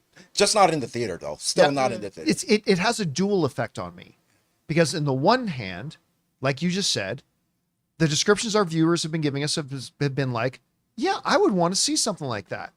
And then my second reaction is it just makes me all the more disillusioned about how idiotic the people who run this movie and the people who are in charge of distributing and marketing this movie are, that how come it took my viewers to give me any interest to see this movie? How come in putting out your trailers, you couldn't be bothered to give me, a Kevin Costner fan who wants your movie to succeed, you couldn't give me the slightest bit of information about your movie? All I know in this movie is that Kevin Costner's a cowboy. That's it. I didn't know, where are they going? What are they trying to do? What's the point of this movie? No, it took my viewers to write in and tell us this. But when they use Kid Rock's "I'm a Cowboy Baby" in the trailer, I was like, "You lit!" Did they? No, Oh, okay. I was about to say. no, it should have been that got that. It Ray should have been excited. Bon Jovi. I'm a cowboy. So are you gonna watch it now, though, John, or you're still not gonna watch? Oh, it? I'm gonna see it, and if I'm not. Horizon, Yeah, you're not I'm gonna not. watch Horizon? I'll probably watch it maybe on home VOD, but Yeah, like, that's it's the a only principal place. thing to me. If I've always say this, if you as the studio can't be bothered to tell me what your movie's about, why should I be bothered to run out and see your movie? Yeah. They couldn't be bothered to think No, I no, was no. important enough as a viewer to tell me what this movie's about. Okay, fine. That means you don't want me to come see it. I'm So- gonna watch it on Max, and if I like it, Yeah, and when it comes out on Max, I'll drop, because again, I am an unabashed Kevin Costner fan, so I will watch it when it Yeah. drops on Max, but I'm not going to go to the theater and then if I like it, then I will go see Chapter 2 if Yeah. it gets released. So if it gets released. All right, what's next?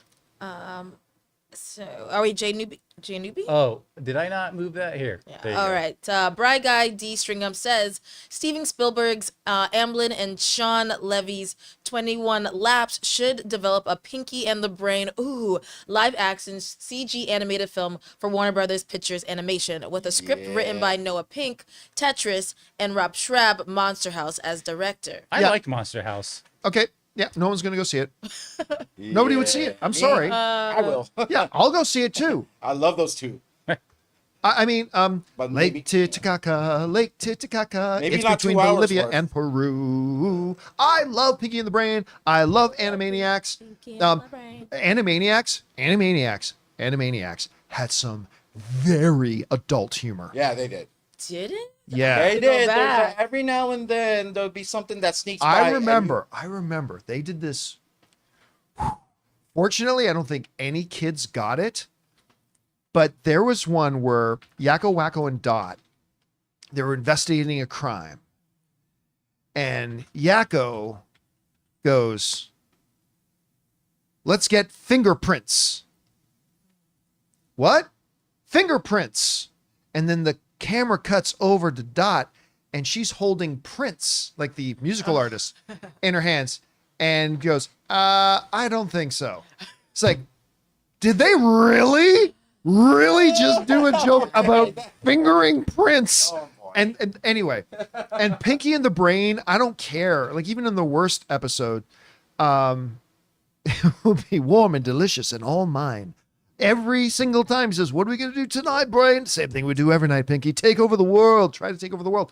I love it, but nobody would go see it. Yeah. It would make $10 million at the box office, and unfortunately, yeah. But I love Animaniacs. Love them. All right, what's next? Cam says, "Hey, John and crew. Me and my friend discussed about going to San Diego Comic-Con in 2025. Should we lower our expectations of attending Yes. Hall H? Oof. We know it's going to be difficult, but don't know how difficult due to this being our first one." Yep, just assume you're not going to be able to get in. Yeah, and put it this way: the Thursday and Friday you had planned, you better just plan on like just waiting in that line. Yeah, don't plan on being able to go to any of the great restaurants down there, being able to walk the beautiful pier, going to see the aircraft carrier, going to any of the other panels, any of the great panels they have. The way San Diego Comic-Con is set up, less than 5% of the attenders can get into Hall H. If that doesn't tell you there's something fundamentally fucking wrong with your convention, I don't know what else does. You literally have it set up where the things that most people coming will want to see and participate in, only 5% of them are going to be able to do it, is preposterous. Especially when there's a 50,000 seat baseball stadium literally right across the street. 100 steps and you're at a big baseball stadium. Why aren't you holding your Hall H panels in there? So the people who come there can see it. Because a lot of people are like you. A lot of people dream of going to Comic-Con and they go thinking, I want to be there in the room when Kevin Feige comes out and announces these big things, and when James Gunn comes out to announce these big things or whatever. But the reality is, then people get to Comic-Con, they realize, oh yeah, the thing I wanted to do the most, I can't. Because only about 5% of the people can get in. So Comic-Con is still a worthwhile thing to go to. Don't get me wrong. But do adjust your expectations that there is a 95% chance that you will not be able to go into Hall H, at least not for any of the things that you want to see. Especially if that's his number one priority. Yeah. Just be aware of that. All right. What's next? All right. Jared Oberfeld says, "Interesting characters, great acting, and a well-executed story. That is what The Acolyte is lacking, but not Terminator, the Sarah Connor Chronicles. Yes, I'm still mad that show was canceled with a cliffhanger that could have been a season 3. But nobody watched it. That's the problem. Nobody watched it. I remember me and Dennis were like, we would always talk about that show. Sarah Connor Chronicles was a good show. But yeah, unfortunately, nobody watched it. But yeah, if you ever get a chance to go back, despite the fact that it's got a little bit of a cliffhanger ending, I'd say it's worth giving it a shot. All right, what's next? All right, Murray Reich says, "So let's get this straight. After waiting a week to get a follow-up to episode 6, we instead get another flashback episode 3, but in a slightly different perspective, which you could have given us at given us that in the original episode. So wasted time for nothing. This is about the Acolyte. That's why you binge, baby. That's Yeah. basically what I got from that friend of mine who said basically, yeah, it was all just basically a misunderstanding and it was really a pointless episode. So I bet, but some people are saying that they like it and that's good. It's just not it doesn't sound like something I'm certainly not changing my mind to get back on board with it. I thought people were watching for that Sith trap. All right, what's next? Anonymous says, "Hey John, from marketing point of view, who done the marketing better? No Way Home by keeping Toby and Garfield appearance as secret, or Deadpool 3 by announcing Wolverine from the first day?" Oh yeah, they did go about it different. Yeah, but the movie literally is Deadpool and Wolverine, right? Like it's like the other Spider-Man come into the film like halfway through the movie. I don't expect that's the case with that. I still believe that they should have made Toby and Andrew's involvement in it part of their marketing. They totally should have. I think it would have broken the all-time opening weekend box office record. I think it would have made them another 150, $200 million. I still think it was a mistake. But, so, yeah, I'll give the nod to Deadpool and Wolverine. Although, again, Wolverine's not some surprise thing that's going to pop up halfway through the film. This is his movie as much as it is Deadpool's movie. So there's that to consider. So it's not really an apples to apples comparison. All right, what's next? El Stutterino says, "Hi, John. I can't remember a film that replied on positive reviews as much as Captain America New World Order will do. If the reviews aren't good, then a lot of people will think it's another meh MCU film. It could be the beginning of the end for Marvel." No. No. No, it won't. Even if Captain America, look, do I think it's important that Captain America 4 be good? Yes. If Captain America 4 is like Ant-Man and the Wasp Quantumania bad, is that the beginning of the end for Marvel? No. Look, Marvel is definitely in a weakened state compared to the way it has been before, but it's not at that level yet. Because here's the thing. With all the complaining, Thor Love and Thunder made over $700 million. With all the complaining, Doctor Strange: The Multiverse of Madness was nearly $1 billion film. With all the complaining, Guardians of the Galaxy 3 made over $800 million. Now remember, this is all while DC was still putting out movies and none of them could even make $400 million. But Marvel films in their weakened state were still making $700, $800, $900 million at the box office. So, and we're about to have $1 billion Marvel film in Deadpool. So even if Captain America 4 ends up being terrible, and I don't believe there's any reason to believe that it will be, but let's say it is. Let's say it's terrible. They can handle it. I think they'll still be okay if the rest of them that come after that are still good. So yeah, I think it's important that it be good, but it's not fatal if it's not. So we'll see where they're at. All right, what's next? Vatsal Tawari says, "Hi, John and crew. Do you think Anthony Starr's Homelander is the greatest negative performance since the days of Breaking Bad?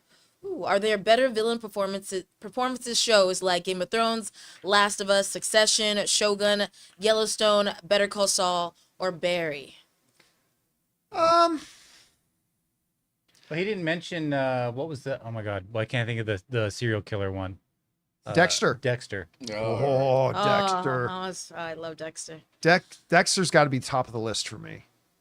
I'm really surprised too that what was the actor's name who played Dexter again?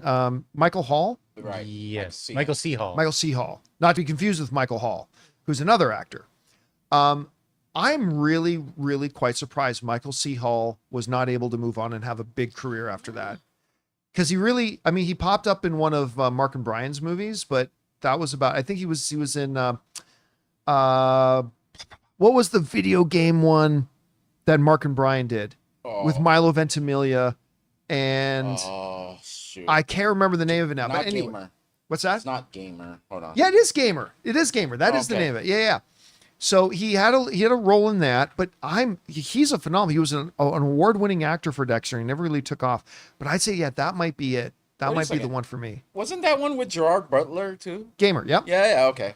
I'm thinking of the right one. All right. All right, what's next? Tron says Brendan Gleeson and Lamar Morris from New Girl have joined the cast of Spider-Man Noir. Yeah. There are also rumors of Sandman appearing in it. I'm actually looking forward to the show. Thoughts? I don't believe Sandman will appear in it. But first of all, I love that guy. He played Winston in New Girl. And funny story. I came out of a movie in the AMC Burbank 16. So I came out of my theater, not the building. I just came out of my theater and into the hallway. And as I came out, he was standing there. And I was like, oh my God, I love him. I think he's great. Because I love New Girl, right? Yeah. And he was getting his picture taken with a fan who then, this is one of those moments where it makes you feel pretty cool, even though like it was a massive difference. But the fan who was getting a picture taken with him just happened to be a viewer of the John Campea Show. Oh. Or was it still Movie Talk at the time? I can't remember. It was one of the two. And so as soon as he got his picture taken with him, he said thank you to the guy, and he turned and saw me and goes, oh my God, can I get my picture with you? And it came like right over to me. So in that one moment, I felt kind of cool that he was getting a picture taken with him, and then I was next. I don't know, totally lopsided, obviously, but still made me feel pretty cool. I can't wait for Spider-Man Noir.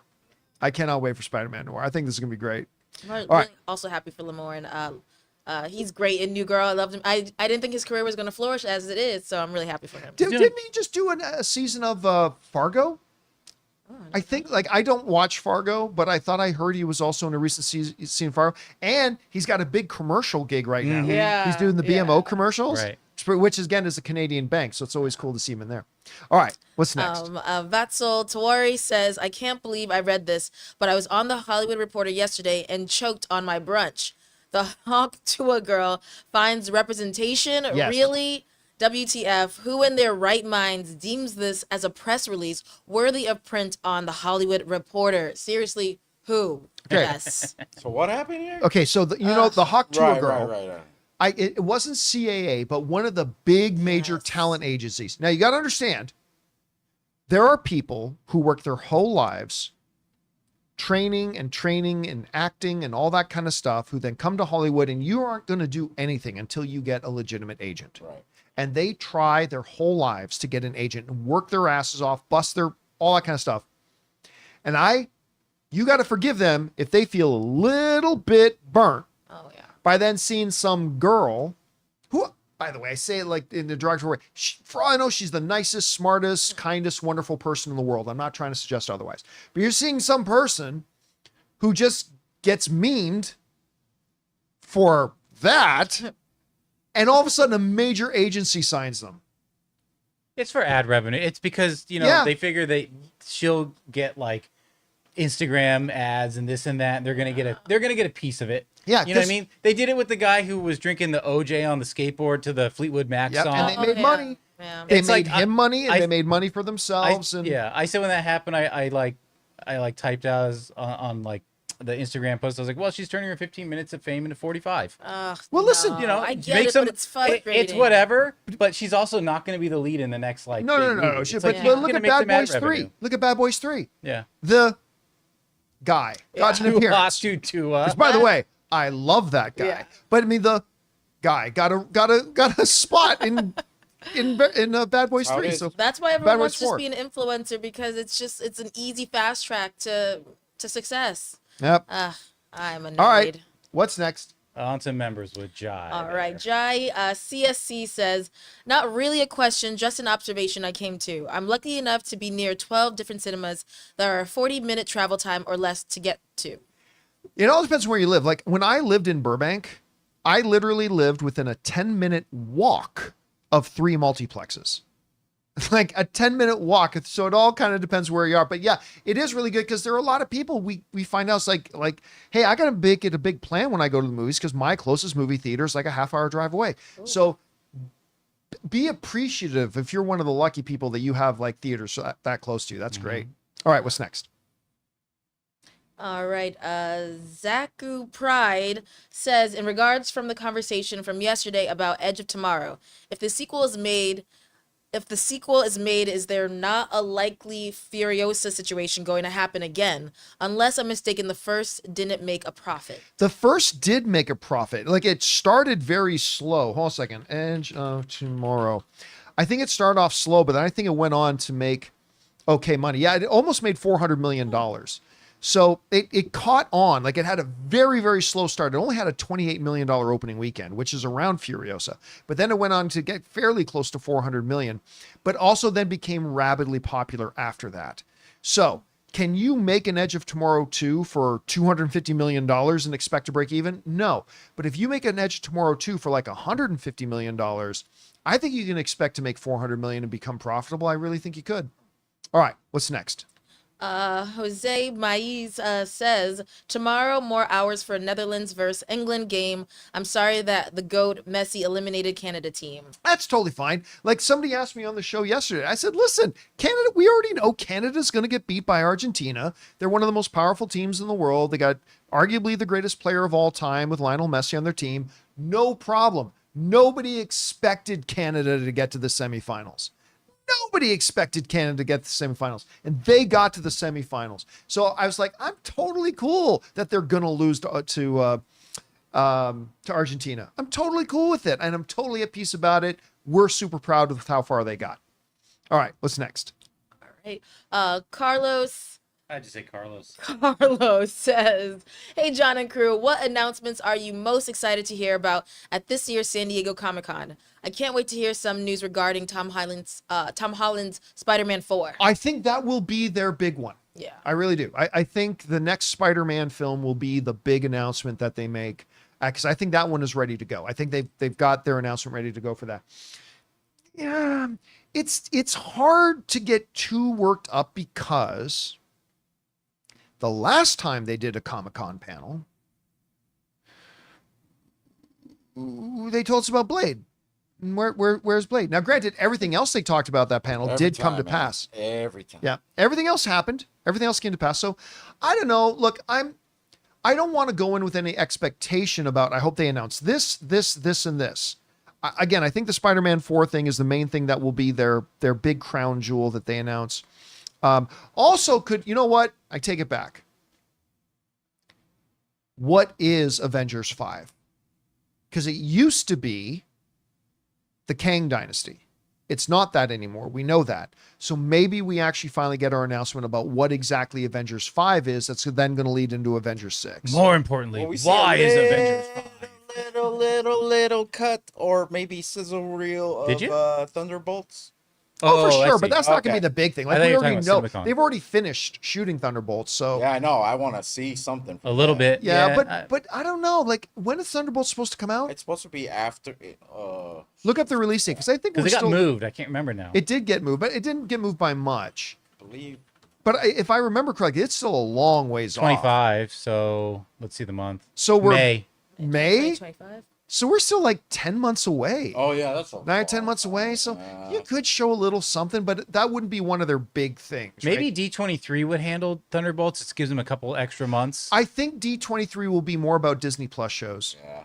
I think they're going to focus more on the theatrical at Comic-Con and the more on the Disney Plus shows at D23. I don't know that. That's just my guess.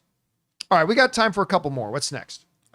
Right. CJ Rebirth says, I watched the new Beverly Hills Cop movie last night, and I very much enjoyed it. Love the cast, action, humor, and seeing Eddie Murphy as Axel be with his two friends he's had since the first movie. I was pleasantly surprised because I did not have high hopes. After seeing how badly they did Coming to America 2, I did not have a lot of hope for the new Beverly Hills Cop, but I really enjoyed it. I think it's the second best one.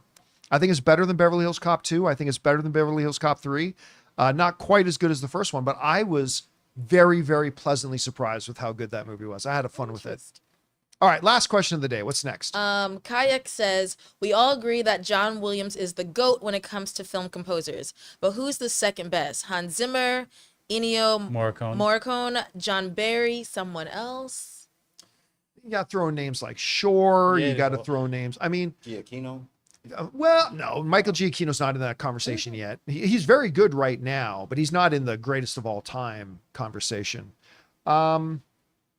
I honestly don't know. You got to think about guys like John Silvestri. You got to things like I said, Howard Shore, Alfred Newman. Oh yeah, John Horner. John Horner. Again, you got to go back to Alfred Newman. It would be huge. That was John Williams's mentor, really. So I don't know. It's a good question, but it's never one I've even thought about to even have close to an answer for you on that. All right, guys. And that'll do it for today's installment of the John Campea Show podcast. Thank you so much for being here and making this little show part of your day. Big special thank you to all you guys who sent in those questions. Number one, because it gave us great fun things to talk about. But number two, you supported this channel as you did it. And all of us involved with the show, thank you guys so very much for your support. Don't forget to come back and join us again tomorrow. In the meantime, I want to thank the people in the room with me. We got Ray Ora. See you guys tomorrow. We got Jonathan Voico. See you guys. Paris Rose. Bye. My name's John Campea. Thanks a lot for being here, guys. And until next time, my friends, Hawk Tua. Can I get signed now? Yes.